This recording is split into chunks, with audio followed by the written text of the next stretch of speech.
హైదరాబాద్లో రియల్ ఎస్టేట్లో ఇన్వెస్ట్మెంట్ పెట్టాలి అనుకున్న ప్రతి ఒక్కరికి కూడా this is the right time to invest in Hyderabad. ఎందుకు అంటే ప్రీవియస్గా మీరు తీసుకున్నట్లయితే హైప్ మార్కెట్ నడిచేది. హైప్ మార్కెట్లో ఏంటంటే ఊహాజనితంగా ప్రైజెస్ ఉన్నాయి. సామాన్య ఇన్వెస్టర్కి ఇన్వెస్ట్మెంట్ చేయాలి అనుకున్నప్పుడు ఆ బడ్జెట్ క్యాలిక్యులేషన్లో చూసుకున్నట్లయితే హైప్లో ఉంది. అంటే అది కేవలం ఊహాజనితంగా నడిచేది. సో 10,000, 20,000, 30,000, 40,000 ఇలా వెళ్ళాయి.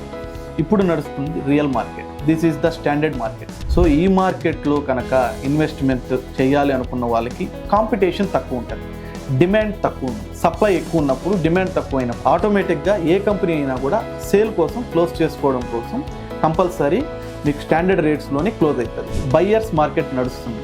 ప్రస్తుతం హైదరాబాద్లో బయ్యర్స్ మార్కెట్ నడుస్తుంది. సో ఈ టైంలో ఏంటంటే డిమాండ్ తక్కువ ఉంటుంది, సప్లై ఎక్కువ ఉంటుంది.